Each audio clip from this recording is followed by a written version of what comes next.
Assalamualaikum warahmatullahi wabarakatuh. Halo teman-teman semuanya, perkenalkan nama saya Sally Indrani Rohman. Saya dari jurusan Pendidikan Guru Sekolah Dasar UPBJ UT Bandung. Saya di sini baru semester 3. Teman-teman, tahukah kalian bahwa Pancasila yang kita kenal sekarang ternyata lahir dari proses perjuangan panjang loh, bukan sekedar rapat biasa. Nah, di balik 5 sila itu ada perdebatan sengit, kompromi yang berat, dan kebesaran hati yang luar biasa dari para pendiri bangsa. Dalam video ini, saya akan menceritakan 3 momen besar lahirnya Pancasila. 1. Sidang BPUPK, 2. Piagam Jakarta, dan 3. Pengesahan PPKI. Yuk kita mulai. Sidang BPUPK. BPUPK, Badan Penyelidikan Usaha-usaha Persiapan Kemerdekaan, dibentuk oleh Jepang pada 29 April 1945 untuk merumuskan dasar negara Indonesia yang akan merdeka. Sidang pertamanya berlangsung 29 Mei hingga 1 Juni 1945 dan 3 tokoh tampil dengan gagasannya masing-masing. 1. Muhammad Yamin di 29 Mei mengusulkan 5 asas peri kebangsaan, peri kemanusiaan, peri ketuhanan, peri kerakyatan, dan kesejahteraan rakyat. 2. Profesor Soepomo 31 Mei menekankan konsep negara integralistik, negara yang menyatu dengan rakyatnya, bukan memisah seperti negara liberal barat. Ketiga, dan paling bersejarah, Insinyur Soekarno 1 Juni 1945, beliau menyampaikan pidato legendaris yang kita kenal sebagai lahirnya Pancasila. Soekarno mengusulkan 5 dasar yang ia namai Pancasila dari bahasa Sanskerta. Panca atau 5 dan sila atau prinsip kelimanya, kebangsaan, internasionalisme, mufakat, demokrasi, kesejahteraan sosial, dan ketuhanan yang berkebudayaan. Panitia 9 dan Piagam Jakarta.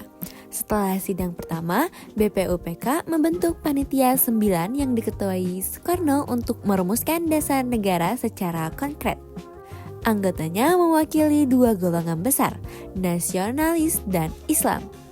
Pada tanggal 22 Juni 1945, Panitia 9 menghasilkan Piagam Jakarta. Di dalamnya termuat rumusan sila pertama yang berbunyi ketuhanan dengan kewajiban menjalankan syariat Islam bagi pemeluk-pemeluknya. 7 kata dengan kewajiban menjalankan syariat Islam bagi pemeluk-pemeluknya menjadi titik perdebatan.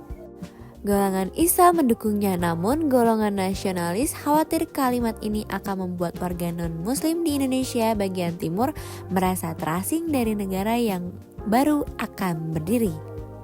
PPKI dan pengesahan 18 Agustus 1945.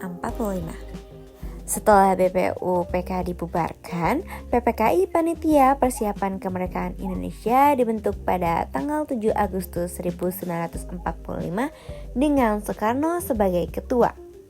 Setelah proklamasi 17 Agustus, PPKI segera bersidang keesokan harinya. Malam sebelum sidang terjadinya peristiwa yang mengubah segalanya. Muhammad Hatta mendapat laporan bahwa perwakilan wilayah timur Indonesia keberatan dengan 7 kata di Piagam Jakarta. Mereka mengacam tidak akan bergabung dengan Republik jika kalimat itu tetap ada. Hatta memanggil 4 tokoh Islam, Ki Bagus Hadikusumo, Ki Haji Wahid Hazim, Kasman Singo Dimezo, dan Teku Muhammad Hasan. Mereka bermusyawarah dalam tekanan waktu yang sangat ketat. Dan dengan kesabaran hati yang luar biasa, para tokoh Islam menyetujui penghapusan 7 kata tersebut demi persatuan Indonesia. Maka pada 18 Agustus 1945, PPKI mengesahkan Undang-Undang Dasar 1945. Sila pertama berubah menjadi ketuhanan yang Maha Esa, lebih inklusif, menyatukan semua warga negara tanpa memandang agama. Pancasila dengan 5 silanya pun resmi lahir sebagai dasar negara Republik Indonesia. Nah, dari perjalanan ini ada 3 nilai besar Pancasila yang benar-benar terasa nyata. 1. Musyawarah dan mufakat. Para pendiri bangsa tidak memaksakan kehendak mereka berdebat, lalu bersepakat. Cerminan nyata sila keempat. Kedua, kebesaran hati demi persatuan. Penghapusan 7 kata bukan kekalahan, itu adalah pengorbanan demi Indonesia yang satu. Inilah sila ketiga yang hidup. Dan ketiga, ketuhanan yang inklusif. Ketuhanan yang Maha Esa bukan negara agama, tapi negara yang menghormati semua agama. Nah, sebagai generasi muda, saya rasa perjalanan terpenting dari sini adalah perbedaan bukan alasan untuk pecah. Di zaman kita sekarang, di media sosial yang penuh polarisasi, semangat Panitia 9 seharusnya menginspirasi kita. Kalau pendiri bangsa yang perbedaannya jauh lebih mendasar saja bisa bersatu, kenapa kita tidak bisa? Itulah perjalanan lahirnya Pancasila dari BPUPK Piagam Jakarta hingga pengesahan PPKI 18 Agustus 1945. Sebuah proses penuh perdebatan, kompromi, dan pengorbanan yang menghasilkan dasar negara terbaik untuk bangsa yang sangat beragam ini. Pancasila bukan sekedar hafalan, ia adalah cara kita hidup bersama. Terima kasih sudah menyimak video ini. Saya izin, wassalamualaikum warahmatullahi wabarakatuh.